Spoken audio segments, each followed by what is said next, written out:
Okay, guys. Today I want to go over proper walking technique. Okay, and this is something that a lot of people laugh about, and they say, "Well, I'm walking all my life, whatever." And yeah, it's true, you have been, okay, but it doesn't mean you've been doing it properly.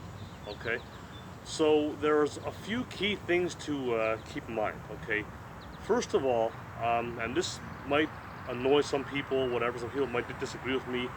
I just know that I'm right, okay? And that is to avoid overly built up, overly supported shoes. You hear a lot of people talking about how you need to have that arch support, that ankle support, and whatever. And your feet work. They do work. They've evolved over millions of years to work properly, okay? Um, Now, by all means, you need to have some kind of footwear, okay? I mean, you're not going to walk around with broken glass and go into a public toilet with no shoes on and barefoot. I did speak to some people before who did do that. I think they're a little nuts, okay? But so you need to have some kind of protection, okay? But the shoes you wear, make sure that it allows for natural foot movement, that they're flexible, okay? Now, I've got these soft start shoes here, okay, which they're moccasins, okay, and there's no raised heel. That the sole is very thin, allows me to feel the ground, and it has full movement, okay, so it doesn't interfere with my natural barefooted walking gait. All right. So a few things to keep in mind is that you need to have a good posture. A lot of people they'll walk leaning forward, leaning backwards, whatever. So this is what some people call the fishbowl analogy. Okay, don't pretend that your stomach is a fishbowl. Lean too far this way, water will spill out. That way, water will spill at the back. Okay, you want to be upright. Okay, your core nice and tight, but not tensed, just tight, still relaxed, but be conscious of it. You just have to think about it in order to keep it tight. You don't need to walk around tensing your muscles, your abs at that. Okay, just have it. Just stay relaxed, and be conscious of your core. Okay, so body's upright, vertical. Be conscious of your core. Okay, and the other thing too is that all the action is in the rear leg. Okay, you're like a rear wheel drive car. You know how with the rear wheel drive car, the rear wheels do all the turning. Yeah, the engine goes to the drive shaft, to the rear axle, and that turns the rear wheels. The front wheels are only along for the ride. Okay, same thing here. Okay, your rear leg is pushing you forward. You're not stepping out. You're not trying to do this kind of thing, stepping out. That kind of thing. This simply goes forward naturally because this leg pushes you forward. I'm sitting here. If I don't even think about going forward with this leg, just pushing off, pushing off.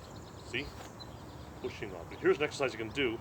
Just stand here and just feel the motion. Feel your leg pushing you forward, your rear leg pushing you forward, okay? So what that does is that you're avoiding the hard heel strike, okay? You don't want to have a hard heel strike where all your weight goes on your foot when that heel hits the ground. That's going to shoot up through your leg, through your knee, through your hip, your back, your shoulders, your neck, everything. It's just going to mess you up, okay? So what you want to do is that heel will gently touch the ground, but your weight is still mostly on the rear leg, okay?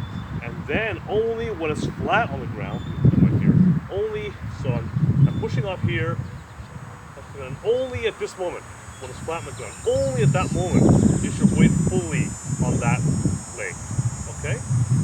And so the main thing here is to just think about pushing and not stepping forward. Don't bring this leg forward consciously. Just push off, and that will bring it forward. Okay. If you do these tips, okay, so you have a posture, okay, and you remember to push off properly, and you keep your core nice and tight, okay, but not tense, okay. If you do a combination of all these things, you'll find a big difference in your walking, okay, and you can go longer. You will not feel pain. Your joints will thank you for it, okay. And as far as qigong, martial arts, rooted walking goes, I've spoken before about rooted walking. If you haven't seen it, you can go check out my older videos about that. All right, and it's the same thing except your knees are bent. Knees are bent, so let's see, you make it so shorter. So I'm doing the classic circle walking. The same thing. I'm pushing off, pushing off, pushing off, but my knees are bent, so I'm just gripping the earth a bit more than standard walking. With the rooted walking, I'm gripping it with my feet a little more. See? Just like that, and I'm still pushing up. I'm not stepping forward. My rear leg is pushing me forward. I am not reaching out with my lead leg. It's just happening naturally as a result of the push. Okay? Alright? Okay, so anyways, I hope this helps. Give it a try. You know, get out in the trails and whatever, and start and go for walks like that, and you'll really feel the first time you try, you'll see a huge difference in how you feel, how it makes you feel, and how your joints feel. You'll feel it right away. Okay. So anyways, if you like this video, please subscribe to my YouTube channel, In Home Trainer Oakville, and also like my Facebook page, In Home Trainer Oakville. Okay. So thank you.